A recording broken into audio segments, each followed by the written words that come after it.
My parents had me when they were young, not teenagers, but close. They met in college, trying to build a future together while juggling classes, part-time jobs, and somehow, me. Most of the time, I stayed with my grandparents while mom and dad studied and worked. They were still full of energy, still hopeful, still figuring out life.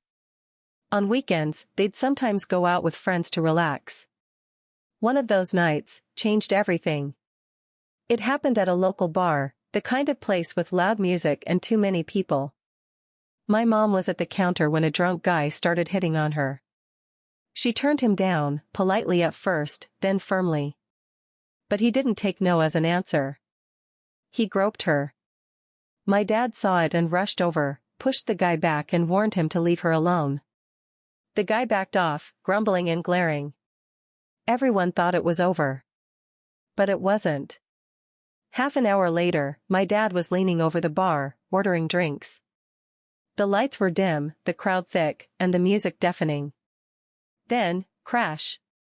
Someone smashed a glass pitcher into my dad's face. He went down instantly. Blood everywhere. My mom screamed for help, but in the chaos, no one saw who did it. My dad ended up in the hospital with a broken nose and a concussion. He couldn't remember anything. The police took a report, but without witnesses, it was filed as assault by unknown. And that was it. My mom cried for days. She was scared to go to class, scared to walk alone. My dad was angry, humiliated, helpless.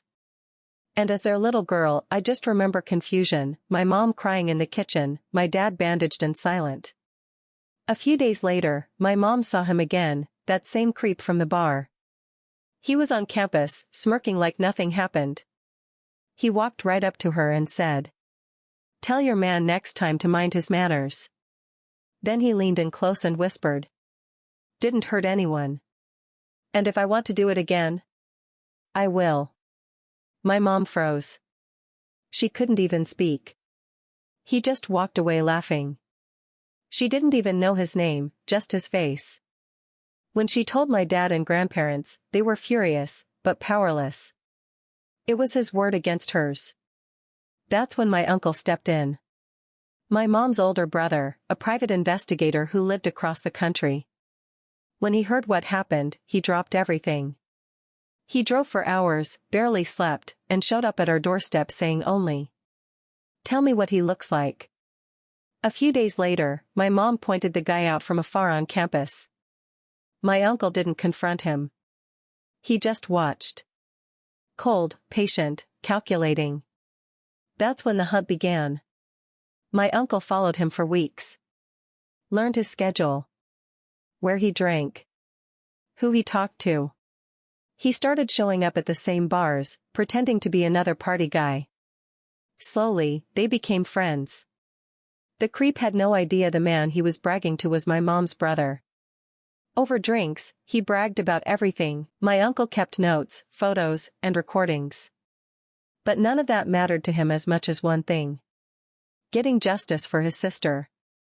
One night, after several weeks of playing the long game, my uncle invited him back to his motel. They drank, a lot. My uncle started sharing fake criminal stories to get him talking. And it worked. The guy laughed and said, "You think that's bad? I once groped some chick and smashed her guy's face with a pitcher." He laughed. He thought it was funny. My uncle didn't laugh. Because the whole thing was being recorded. Video. Audio. Everything. My uncle had hidden a small camera in the room. By morning, the creep was passed out cold.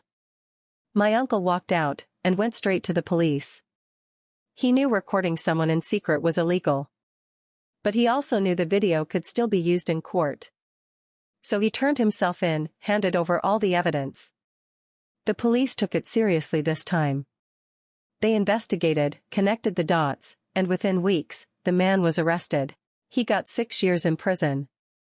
6. And he had to pay damages to my parents. My uncle got fined about $2,000 for illegal recording. He paid it the same day and said, "Worth every penny." I remember the day the verdict came in. My mom cried again, but this time out of relief. My dad hugged my uncle and whispered, "You did what none of us could." My uncle smiled and said, "That's what big brothers are for." The man who thought he was untouchable lost everything: his reputation, his degree, his freedom. Karma doesn't always come on its own. Sometimes, it needs a push. People say revenge is wrong. But when someone hurts your family, mocks your pain, and walks away smiling, justice stops being a concept, it becomes survival. My uncle didn't just get revenge. He gave my mom her peace back. If this story gave you chills, smash that like button. And tell me in the comments, would you have done what my uncle did? Don't forget to subscribe for more stories where karma finally catches up.